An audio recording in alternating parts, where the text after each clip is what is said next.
Are you stuck in a loop? Is the same 4-bar pattern repeating over and over again?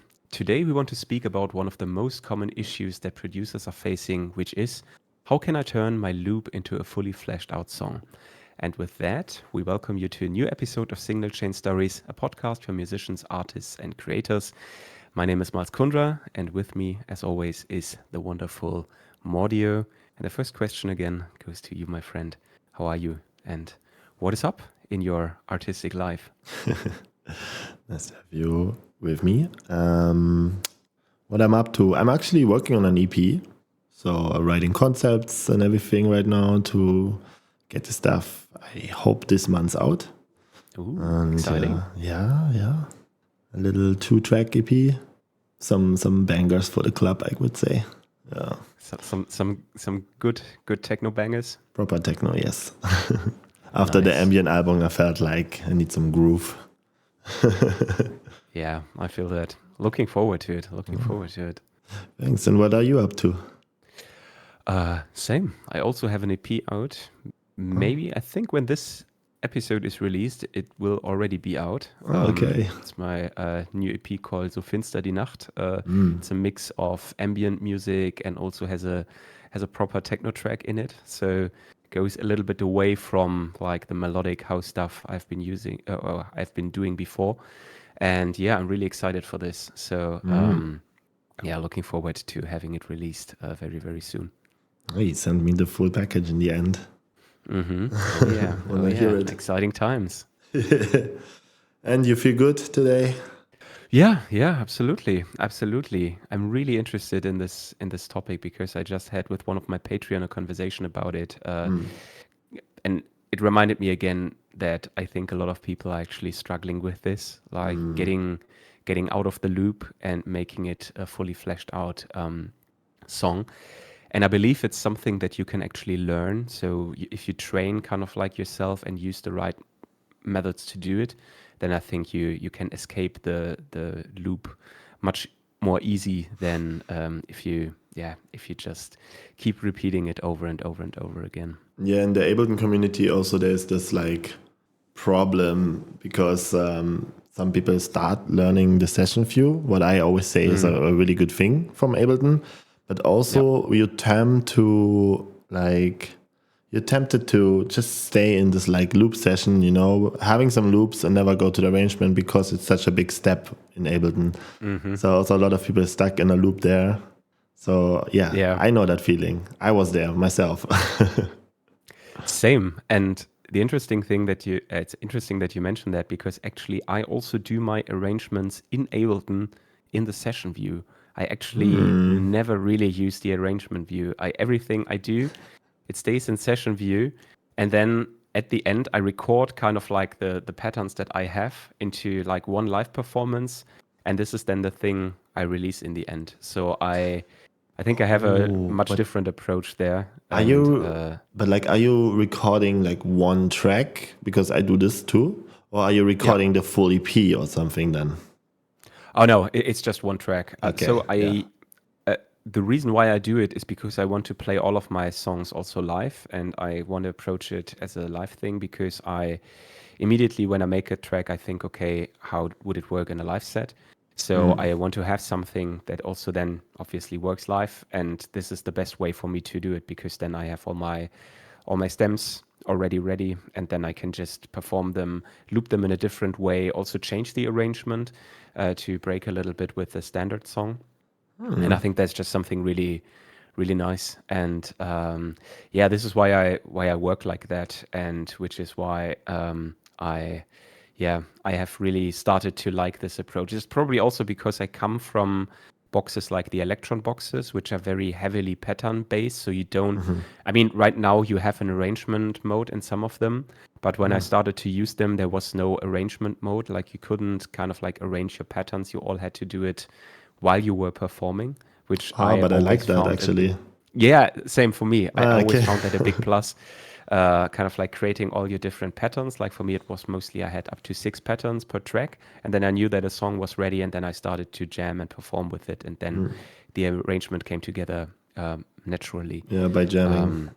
Yeah, I do this the same. But like I feel like since I do YouTube, a lot of people told me that's not the usual way, and it's crazy that you do it then in the same way, because most of the time people are actually just in the arrangement view because they see Ableton as like a cool DIW, but then they're most of the time so used to other softwares that they're just like going first in the arrangement view, and they're like, why this is the standard tab? And they push first tab and go to the arrangement view. Yeah, they're kind of bothered by the session view. Yeah, it's like only for playing live, you know, for a lot of people. It's like only like if you want to play live, you go to the session view. Otherwise, you go to the normal view. But for me, the session view is the normal view, and the arrangement is just like finishing the track. It's like the mastering of the full session you just got. Yeah, it's good to know that we're there on the same page, because I completely agree with you. It's like arrangement view, I really barely used. The only time I actually used it, that was a couple of months back when I did a collab with another producer duo, and they worked from the beginning in arrangement view, and we sent stems back and forth of kind of like full song instrumentals. And there I had to work in arrangement view. But that's okay. This is get the song ready. It was fine. It was also good training for me to kind of like work in a more classical music production way, when you more work also on arrangements and stuff like that. Because for this it's there, right? Yeah, it's the only thing is like when I see people like starting a track and they're making a selection in the arrangement view and they loop it, you know, and then they start building there. I always think like you could also do the same stuff then in the session view, but this mindset you really need to, like, you like it or you don't, you know. For example, Polygonia here for my label, Lini, she's like never in the session view. Like she's always like wanna go to the arrangement view instant from the beginning. And interesting. I'm actually the only one from IO, I think, that is only in a session view all the time. Okay. They go really fast to the arrangement view, and then from there on building the track out. You build the track faster out, that's true, but I feel like when you stay in the session view, you make more decision-based modulation, you know, for the arrangement later to jam it. And I think that makes it, for techno in my case, really, the patterns are more thought through, like longer pattern.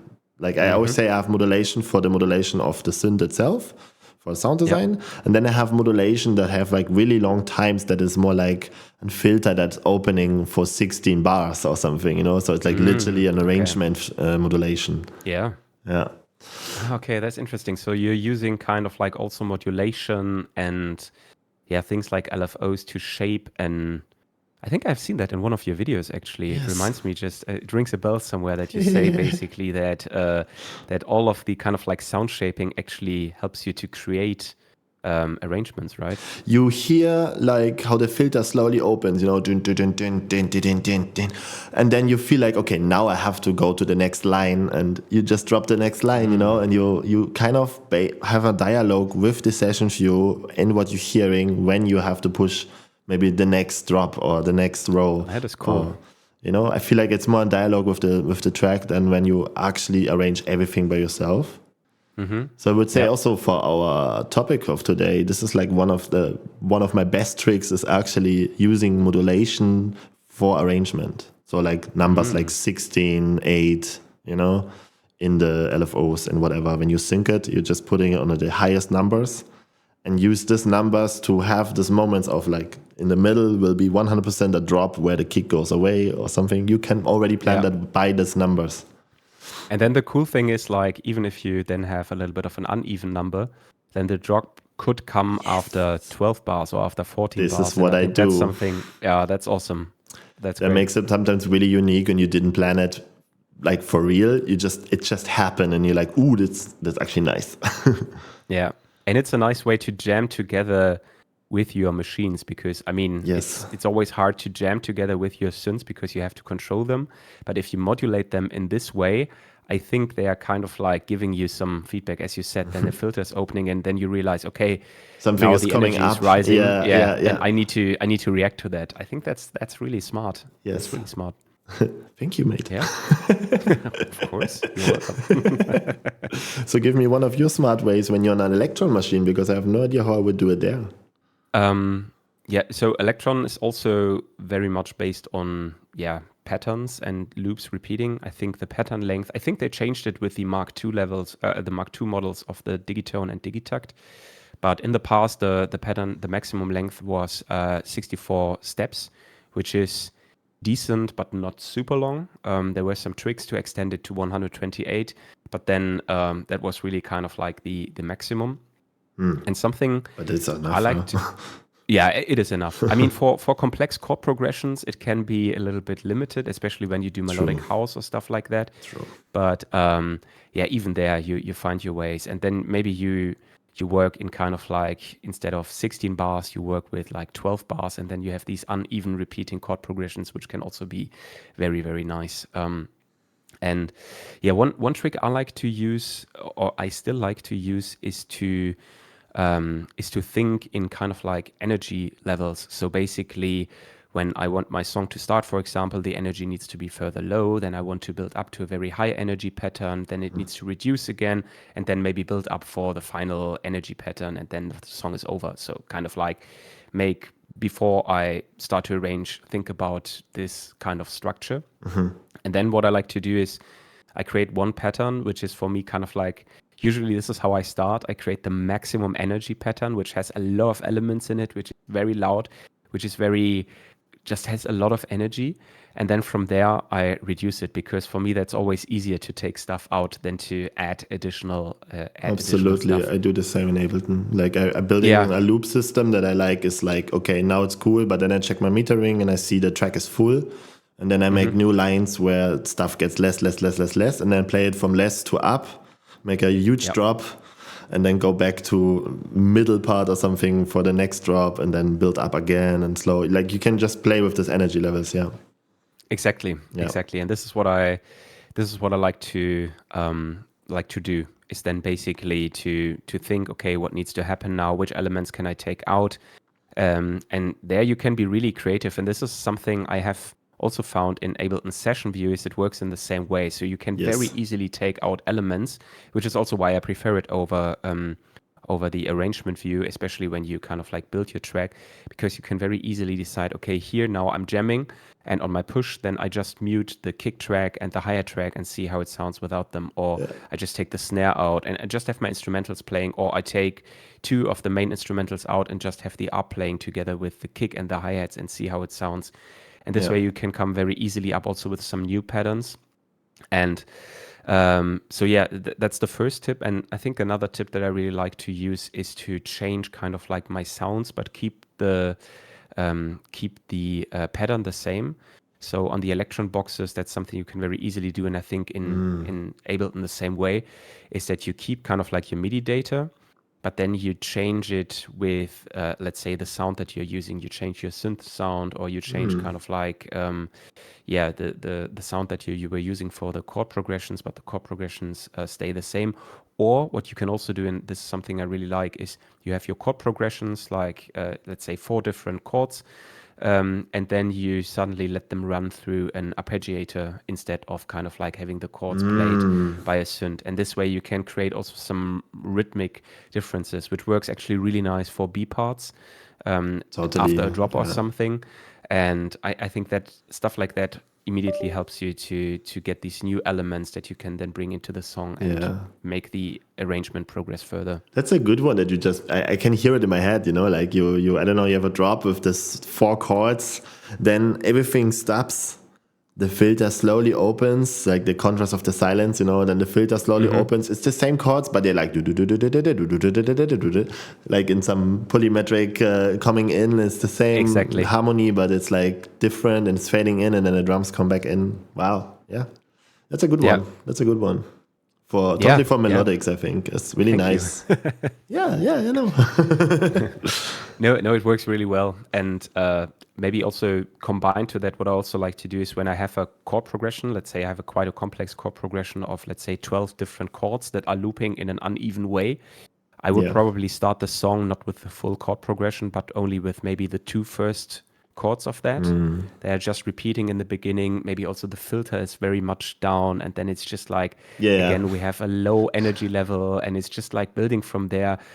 You can already hear the chords in the background, but it's a little bit more silent. And then as the song advances, then or progresses, then the other chords are coming in until at the main drop you are kind of like bringing in the full chord progression, and then getting back to a more limited chord repetition cycle. So I think this is also something I like to use. Then bring or create a full progression and then start to introduce it slowly throughout the song, and not kind of like start with the full progression. I'm also not a big fan of that. I even like tracks when they have intros, but in my world with the techno, totally for the dance floor, it's quite good to have the kick from the beginning. Of course, for the DJs. True. I always say like, for the DJs and skip when I want to show a friend a track, like for the DJ. That's another very good point. I think arrangement, it also matters kind of like who you are producing for. Like if you are making, as you say, if you're making club music, I think it's important to keep in mind that if you're producing that to be played by DJs, it always makes sense to have some loops in the beginning or in the end that are just drums or just some instrumentals. Always have the kick from the beginning in as well, so that they can easily mix it together. Like one of my good friends, Mr. Ed Rollo, shout out, he's an amazing producer. He also said to me that at the end of his tracks, he likes to keep some drums playing, just the drums, for a little bit longer than it actually should be, so that it's easier for DJs to fade the song slowly out and build a new song into that. So actually also a good point to keep in mind when arranging your tracks is which audience are you actually producing it for. I like how you said should be, because I say the same. I always have like one bar more that it should be. Like from the artistic way, you know, like I would say there should be something happening, but you don't. You keep it like one bar longer and then you go on. So when I start recording, I hear the clock tick, tick, tick. I push the play button and let this play. Most of the time I drink a sip or something, and then I start literally playing live. Okay. Yeah, so you do it on purpose, kind of like you let it run for a bit and then just to have the DJ like some time. Okay. Yeah, what you also mentioned is this uneven numbers. I think for techno, because with techno, of course, you try, like in my world with techno, I think I try to have kind of a loop aesthetic, you know? Like you want to not destroy this aesthetic of being just a danceable loop that not will bring like too much unexpected elements, more like energy levels. And it's more about this mental looping. So there's like some tricks that I also learned over the years, was like polymetric, polyrhythms, like stuff like this, just to give you the feeling that this maybe 1 bar loop sound like a 4 bar loop or something, just because it comes back after 4 bars back to what it actually was. So every time this one element that is in polymetric rhythm or something will like shift for 4 bars, and that gives your brain the feeling that it's even longer. Like these tricks and this like techniques, it's not a trick, but these techniques I use really conscious for techno to make the break out of the loop also, I think, a lot of times. Because then you can have like a 1 bar loop for 4 bars and then change, like putting a shaker away and a hi-hat through. And it gives you the idea of an arrangement without changing the synths once. So it's cool to do that. Then plus the modulation on top that is like over time doing stuff helps a lot. Then I like to have like really fast modulation in the sound design. So like a filter that opens like super fast with the rhythmic elements, or having an envelope follower from like a completely different channel to open or change like FM on a synth, or some extra oscillators just fading in for a second. So you're getting some random overtones that never happen again in the full arrangement, maybe, you know, just to get out of the loop. You want some randomness that is controlled somehow. So I think that's also like one thing that you can do, like this off numbers on particular moments, or like not particular, but like in a framework that stays loopy, you know. Like I sync all my modulations in a way, but then I have them in so weird off numbers sometimes that every time I record this jam, it will be a different track. Okay, yeah. I love the idea of controlled randomness. I think this is This is awesome, and something I also try to bring into my world, especially when I play my synths live, when I record my sets. It always makes the arrangement a little bit differently because from how I shape the sound on the synths, which I try to do on the fly, especially on my Moog. Yeah. So yeah, this is something really great. And yeah, polymeters, I completely agree. I think this is awesome. Just it can be very simple. Just use 3 bars and add 1 polymetric element, because if you use 3 bars, then it will kind of like loop in every 3 bars. But as you work in kind of like a 4 to the floor progression, then it will bring some new shifts in here and there, and it will sound as if the loop is never kind of like repeating after 4 bars. Because I think this is something that especially a lot of beginners, or at least I have been doing a lot in the beginning, which was probably the biggest mistake, is to really end the loop with all elements where it ends. So let's say you're working on a 16 bar loop, and then all elements repeat again after 16 bars. Yeah, that's that's that's probably fast. the worst that you can do, because then it gets very obvious that, oh no, okay, here we go again. Yeah. And I think one thing that is really cool with the Electron boxes is that you can set each pattern for all of your tracks individually. So you can just say, okay, this pattern is, let's say, I don't know, 16 steps long. The next pattern is only 6 steps long. Then the next pattern is 32 steps long. Then you have a 48 steps pattern. Yeah. And then with all of that, you can, when you then add modulation, I think you can just start to play, and it will all kind of like stay in the same controlled randomness, but it will never really sound the same. You could never tell, okay, now the whole thing is repeating again, because the whole thing is not repeating again. They are all repeating at different intervals. And I think this is something. And I think this makes it also really like, how you say it? It's expanding like a full dimension, kind of, because you're thinking 2D, and then you're having all these different numbers. It's starting to be really complex already, and you cannot see even more the 2D. And then you're doing the modulation on top, and it's starting to be 3D. You know what I mean? Yeah. It's like another horizon that you completely get. Completely I think already there, like modulation plus off times in patterns, like for each element having different numbers, plus the modulation have different numbers, and you're using a lot of them. It's already so deep that I think you don't need even more to already be out of the loop. So also if you think like, oh, how I do this, there's some tricks now, cool. This is all you need already, and you're out of the loop. Yeah. Exactly. It's quite simple actually to get out of the loop, just using these 2 methods. Yeah, true. And then another thing you can do, which I also like to do, is to looking more technically at your synths or your parameters, especially the amp ADSR is something I really like to shape throughout the song. So let's say you take a hi-hat, and in the beginning the hi-hat is very close, so the decay time is super short, and it's just very, very short. And then during the build-up, maybe the hi-hat is slowly opening up the decay time, and then it gets longer and longer. And then also you maybe bring in some sustain so that it maybe also gets obvious that it's not a hi-hat but a shaker. And then kind of like in the drop you have then this really driving element that is very much upfront, because the amp ADSR has completely changed. And then when you go back again, you kind of like close it again or make the decay time shorter, so that also the transitions are a little bit smoother. Getting also this arrangement. Exactly. Then, Exactly. I mean, obviously you can also do that with a very slow LFO. It would also work with your technique. Like if you use a slow LFO on that, and then you realize that the decay gets longer and longer, immediately the energy gets fuller and richer, and then you just go into a more high energy pattern. Or then when it starts to decrease again, you just take some elements out and naturally go with what the LFO kind of like the way it guides you. So I think that could also be a nice way to combine the both techniques. I mean, I think I wanted to say, it's like, I think if you use both, it's the best. Like I'm doing this sometimes just to be lazy, you know, like I hear how the stuff gets higher and bigger, and then the decay gets longer, and I'm like, ooh, okay, drop.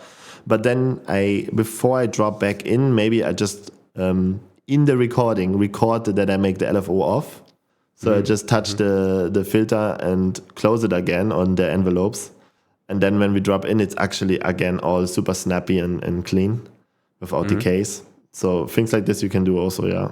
It's a combination of all these elements, and you're out of the loop. Really easy. Yeah. Oh, you have another one.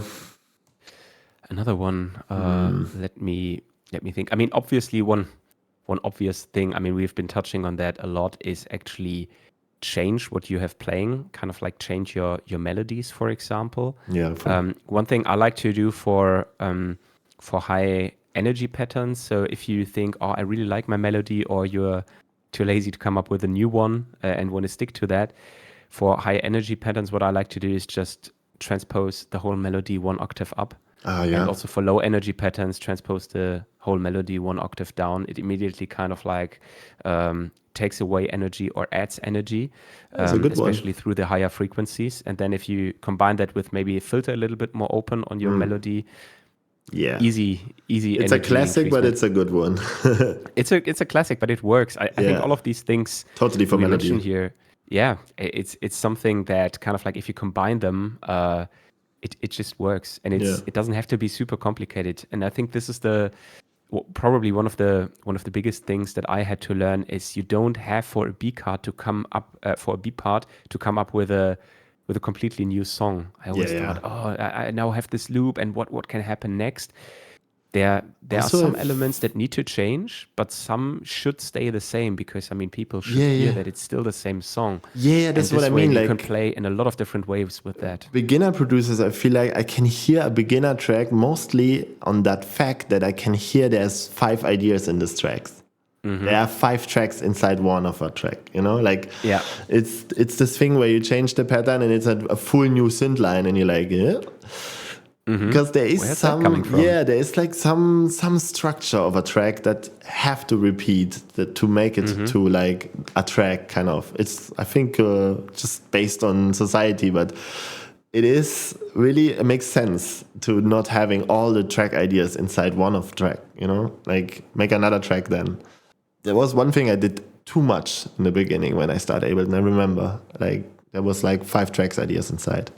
But one thing that I also think helps, I just remembered, is trigger percent, like the how you say that, when it gets triggered or not. Yeah, trigger conditions, or I think what is it called? Yeah, I think conditions or possibilities. Like probability. At which percent? Probabilities. That's the word. That was it. Yeah, I'm using it so passively that I don't even know more the name.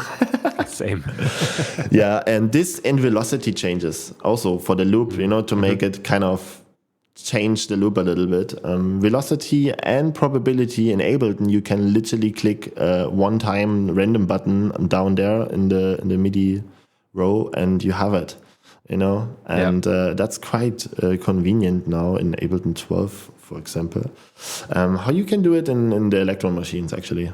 Like you have a probability option there. So basically, for every track, you have kind of like a separate menu that gives you kind of like settings per track. Yeah, on the right side there, right? Yeah, exactly. And then you can also have different settings per steps.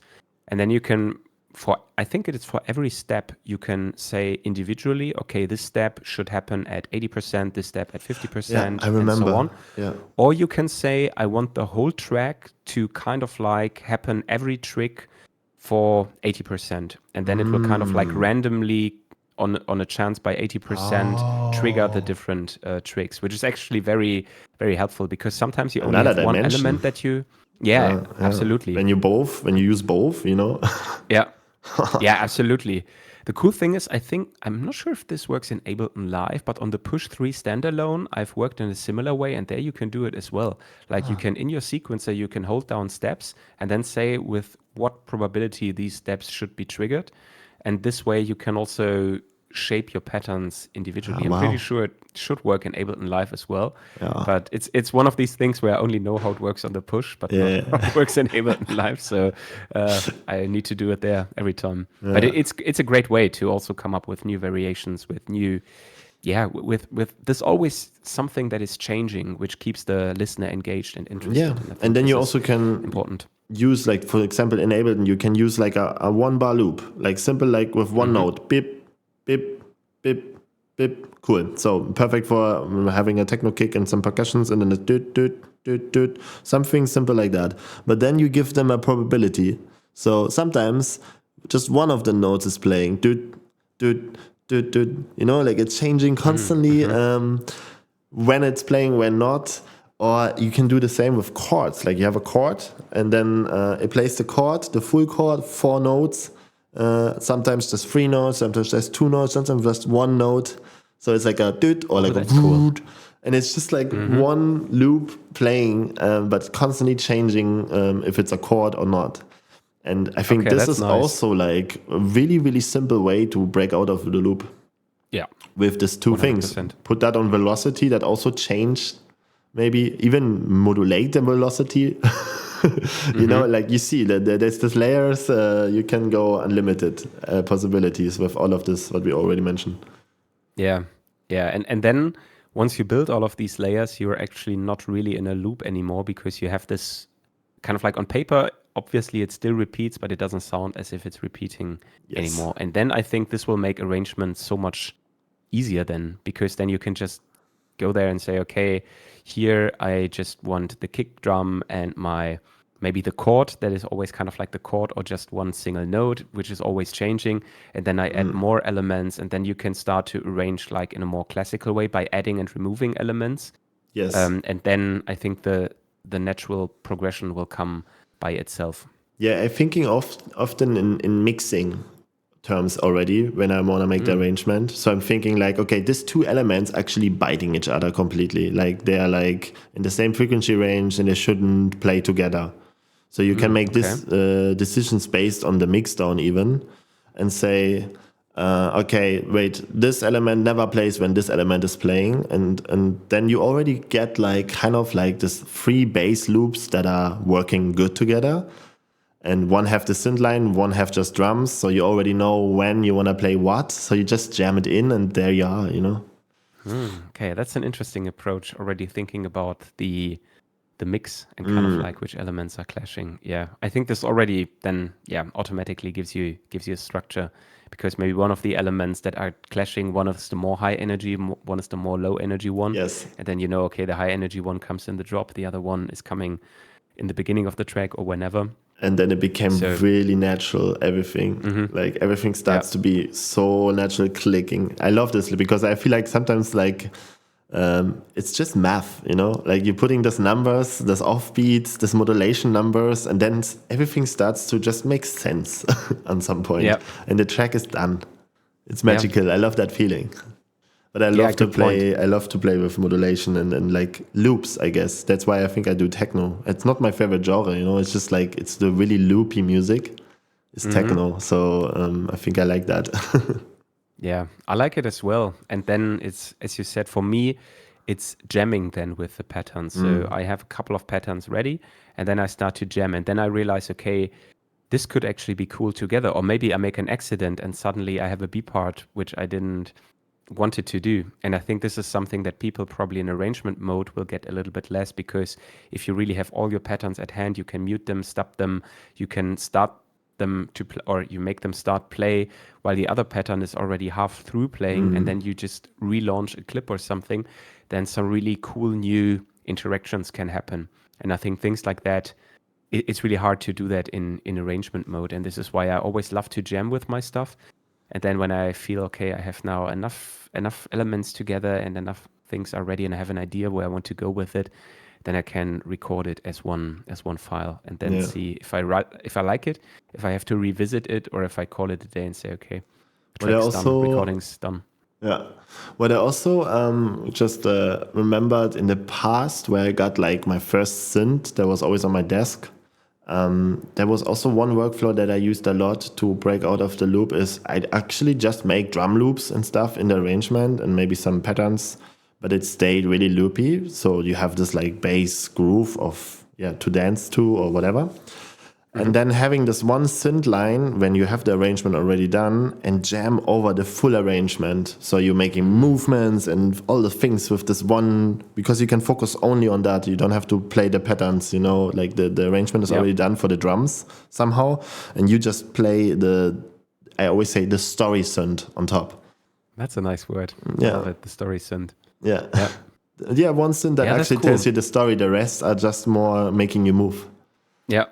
That's interesting, because I sometimes do something similar, but I do it in a way where I you know, in Ableton Live, also in session view, where you can set automatically after how many bars the next session is triggered. In the And this is past I used something it, how I like to arrange sometimes also my songs that I know, okay, kind of like I don't have to really take care about the arrangement because I know when the next scene should start and then the next scene should start and so on.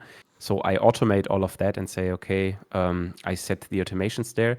And then I can fully, for example, focus on my Moog, kind of like, okay, we are now starting to get to the build up. So I really need to now bring up the amp decay, the filter decay.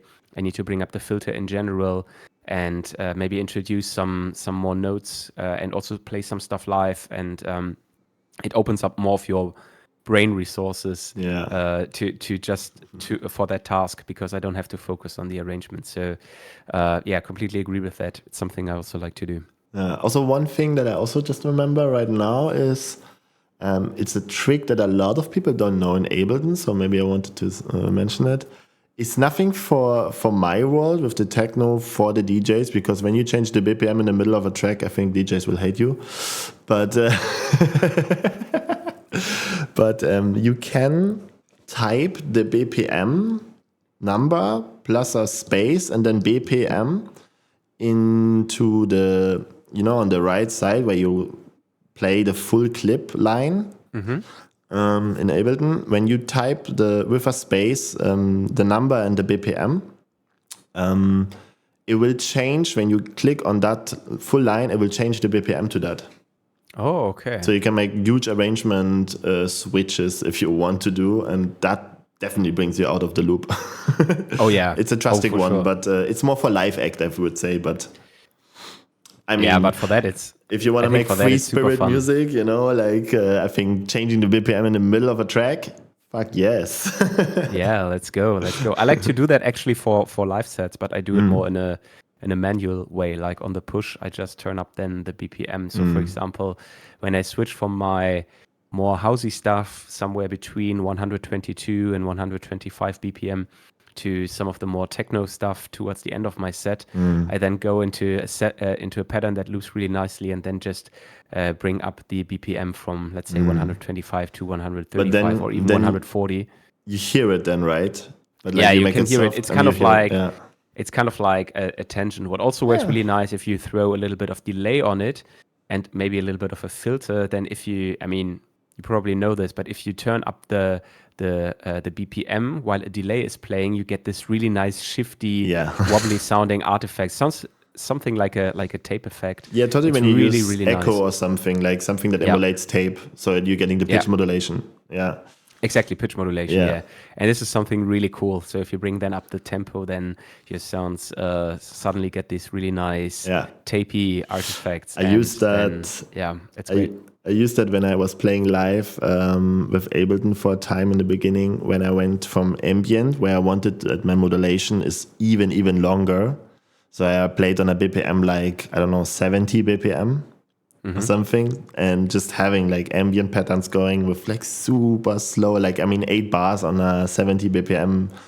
That's quite long. Yeah, you have really nice long textures involving. And then you have just the next row on 140 or something, and you're fading in the kick, but it will, with the clips that are starting, change also this delay.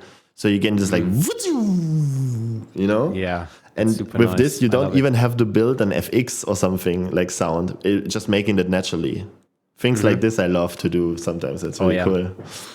I'm 100% with you on that. I love stuff like that as well, playing around with delay times, and it's super fun. It's also like when I used to perform with the Digitakt and Digitone, they both use a send return delay. And it's amazing. It's such a cool live performance tool. I've seen a lot of people just use it as a classic delay, but I like to really play it live. So all these effects that you just described, I changed the delay times while I was playing. I changed the feedback. Then I changed the BPM just to create these effects that you mentioned. It's just so much fun to play around with that because it creates these natural effects that are Amazing. I love it. Yeah, and there are also jam effects, delay and reverb should be always in an aux send if you ask me. But I come from dub music also, so for me, dub mixing is like the classic. If I play live with my modular synthesizer in the past for techno, I always got like one module that is like synced to my full system, right? It's a delay module, but I don't go out into a mixer somewhere in the Eurorack system. I go literally out with cables into the mixer where I actually make the arrangement. They always give me a 16-channel mixer where I can just have all my 16 elements playing. In my case, it was always 10 channels of different elements that I can just play live with the faders. And then I have the aux sense where I can just put the aux sense and put something in and put the fader down, but you still hear the delay like that. Yeah. And that makes it super easy to jam then when you have aux sense mixing. Oh yeah, absolutely. When I perform live, I always also use the return channels directly in Ableton Live for my performance effects, which then adds this nice effect layer on top of everything else. So even when all the tracks are kind of like pausing, you still hear the performance effects moving on, which is something really nice. It's funny, we wanted to talk about how to get out of the loop, ending really crazy also a bit in the how to play live section, just because I think we both like to jam our arrangements in. That's why we're breaking out of the loop, because we're having just loops, jamming them in a really like creative way to make them to a nice arrangement. I think there would be like someone else who just play an arrangement view would have completely different way to see this all. Yeah, probably yes. But I think some elements there would be working as well. Like, of course, yeah. Just basic stuff like muting elements. I mean, if you have like also an arrangement view of very full loop, which has a lot of elements in it, I think the most natural thing to do is kind of like, okay, what happens if I make a second pattern or kind of like extend this loop and then take out the kick drum and the bass and some of the percussion elements and see if actually all of the rest works as a break or something. Yeah. So but you are actually right. I think like this is probably also why it works so well for me, is because it comes so natural. I just love to jam with the patterns and stuff that I have created, and then from there build my songs into full songs. And that's for me one of the most fun parts of music making. So I probably couldn't go to something like arrangement mode and just stay in that. Same here. I think I choose also the way of how I make music. I choose the DAW Ableton for that. I choose hardware for that to interact with the machines and the computers and not like completely program them. Like more like getting surprised also by the machine, because machines can surprise us quite well. I mean, let's talk about AI. Haha.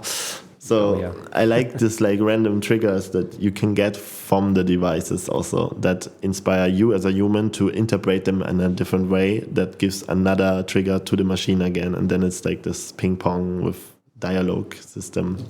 A lot of people from the Eurorack world say that, you're making this patch and you kind of plan it in, but then you just jam with it. And you were like surprised what comes out, because you don't know which cable does what on some point. There's too many cables. You're just like, okay. And I think it's the same with hardware and like layering modulation with off times and everything. And then just things happening. You're like, wait, why this happens again? What I did there? And it's just these mistakes making it to, I think, some special tune. And also, like you will go away from the loops with these techniques. So easy. Yeah. This is actually no problem at all. You just use one of these things and you're out of the loop. And then it's more about like getting fascinated by interesting things that you didn't see you could do, that over time changing things. It's like the full philosophy. Try to make things that over time change things. This is what I do. Yeah. Very simple, but very effective. Yeah. Yeah. And always something that keeps me so interested in modular. It's a heaven for that. Yeah. But try VCV. Try everything else. You can try VCV Rec. It's free and there's a lot of stuff to do. Yeah. But I feel like Eurorack is more about having the hardware in front of you and touching the things. And it's like Lego, you every time you patch it different, it's a completely new synth. But it's an expensive hobby. Oh yeah, it is. This is why I'm keeping myself out of this rabbit hole, because I know I already have an expensive hobby looking around me here, so Hardware is connected to always Eurorack. expensive. Oh, Yeah. it is. Unfortunately, it is. It is. Cool, but yeah, I think that was a great That's all kind the of elements. like some great tips. I didn't count how many it was. Probably somewhere between 3 and 5. But Yeah, something. yeah. But yeah, we hope also you these tips give you a very good starting point and some ideas of how you can break out of the loop. And yeah, we hope you really like this episode. Mention in the comments if you think like we absolutely missed someone. I'm sure we missed something obvious, because this so obvious you're doing this stuff like really natural, like totally this topic, like breaking out of the loop is something you just do naturally by producing. You don't think so much about it. So I'm sure we missed some important ones. Yeah, probably, yes. So, but I think the classics we got, everyone got some unique one, and I think that helps your Patreon that was talking with you about it also. Yeah, a little bit. Definitely. It's a good summary. I think good summary, and in the end, it's also practice. I think all of these things that we mentioned is just something that you can practice and learn over time. As with every skill, you just do it over and over again, and then you become more creative in finding ways on breaking out of the loop. So and you will find also after years still new ways to combine some of these elements. 100%. I remember that I just started with YouTube and like kind of finding my theme of like, okay, how to modulate everything. It was like kind of a video exploration tour that I did. I realized that it's absolutely my favorite thing to do, and how I can get deeper with this. So I found new things, and it's like 10 years already into music production, found so many ways to do it. So it's in German we say it's ein Fass ohne Boden. Oh yeah. How you translate that one? A barrel without a floor. Yeah, without floor. Let's put it like that. Without a bottom, I don't know. Yeah, it's unlimited like possibilities. That's what we want to say. 100% true. Okay. Cool. Little short one. I like it. A little short one. Me too. Let us in the comments know when you have some better ideas, what we should mention. And if you figure out some new one, also let us know. We are always exploring the things together here.